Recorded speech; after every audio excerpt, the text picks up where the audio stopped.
partis pour ne pas dire presque toute l'opposition ñëw décider wuyu si dialogue bi war a tàmbali ëllëg da ngeen ko considérer comme victoire parce que au départ on parlait de boycott de l'opposition ndax contexte bi déjà ne s'y prête pas mais aussi ñu bëri tegoon ci table ji li premier ministre waxoon ci dialogue ak lu muy nduru pour un parti au pouvoir et puis qui vient à peine d'être porté au pouvoir par les populations tey yéen wuy si opposition boobu ban jàngat nga ci def en tant que ku ànd ak majorité présidentielle bon je pense que du victoire sax parce que lépp li ñuy def bon c'est tout simplement tey waxtaanee mbir yi nga xam ni c'est pas uniquement les partis politiques wala les mouvements politiques wala société civile. C'est un dialogue national. C'est un dialogue national.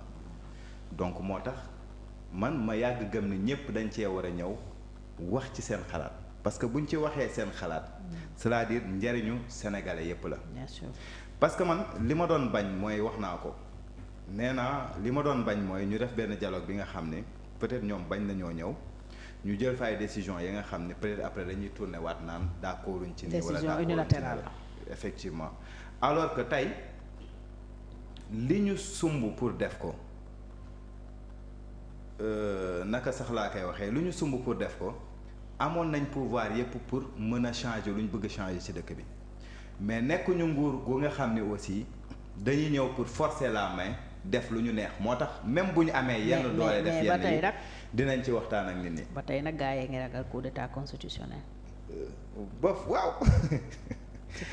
Bon c'est que waaw man de bon ñi may gis ni naan coup d'état constitutionnel bon peut-être ñoom ñoo gis ne xëy na loolu la mais en aucune façon ñëpp xam nañ ni ça c'est pas un coup d'état constitutionnel bu ñu waxantee dëgg rek coup d'état constitutionnel xam nañ lan la ki warul def mandat ñëw dugal changer benn article ni day def wala bëgg éliminer ay candidats am yum ci yokk ak yu demee noonu peut-être c'est ça qu'on peut parler. Élimination boobu nag bokk na ci inquiétude yi Adama soulevé démb par exemple concernant Macky Sall mi ñu ragal ne dinañu njàmbaas ci yëf yi daal lu koy teree doona candidat surtout en 2029 bokk na tam ci li mu ragal dama koy yeggee c'est tout à fait logique c'est tout à fait mi war a def aussi sa déclaration demain ñu jàpp ne il prépare 2029 moom tam pour être candidat ragal nañu avec ses déboires judiciaires ñu tëgg loo xam ne xëy na dina tax du bokk. On ne le fera pas. mi ngi c'est-à-dire on ne le fera pas et on souhaite à tout Sénégalais ku bugg a participer ci ay élections présidentielles nga ñëw bokk ci dañ la koy souhaiter parce que loolu mooy dundal démocratie ñun nee naa ñëwuñu pour def fi ñi fi nekkoon lu ñu daan def pour dugal ci constitution bi. yoo xam ton parti nag ton mouvement n'est pas au pouvoir quoi toi aussi. Non, nous sommes dans la mouvance présidentielle et on a porté. Kam ma wax la mbir. ton mouvement n'est pas au pouvoir kenn mënul fexe ba ne ñi nekk ci coalition bi yépp kenn apporté wu ci li tax Pastef falu le président Diomaye. Boy da ngeen di langaamu rek nag. Le président Diomaye Faye ce n'est pas Pastef qui l'a élu c'est la coalition qui l'a porté au pouvoir. Nit da ngay nangu c'est ça la. Quelle coalition?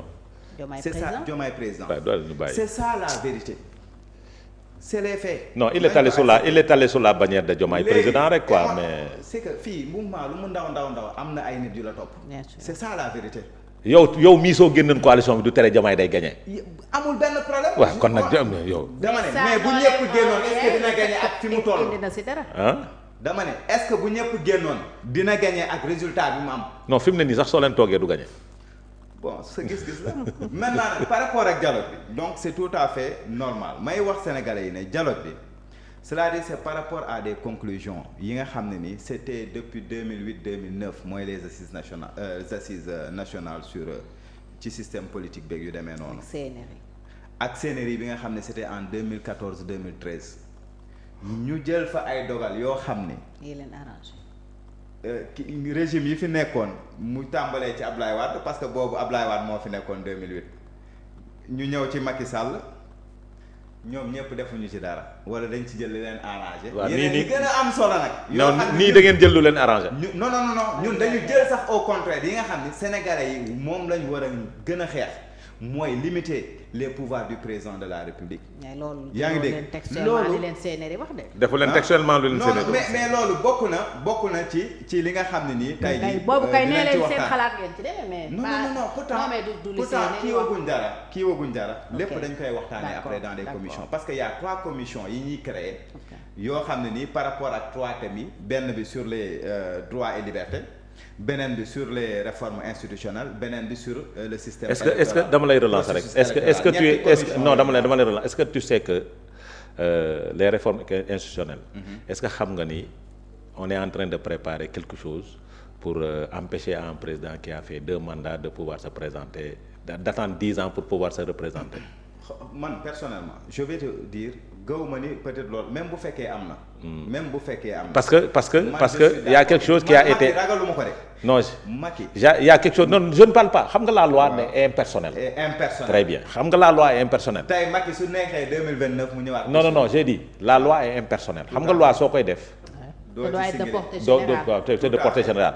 mooy parce que question la boo xamante ni un député de Pastef l'a agité boo xamante ni dañ ne soo nekkee président def nga 2 mandats léegi war nga mën a toogaat 10 ans pour nga dellu soit pour mën a samp ndaan te amul lenn loo xamante ni peut-être su nekkee modification boobu am na est-ce que tu penses pas que nit ñi dañu jàpp que peut-être. effectivement loolu su amee. c'est tout à fait logique. man su ma nekkoon opposition sax dama ci langaamu ne ñii.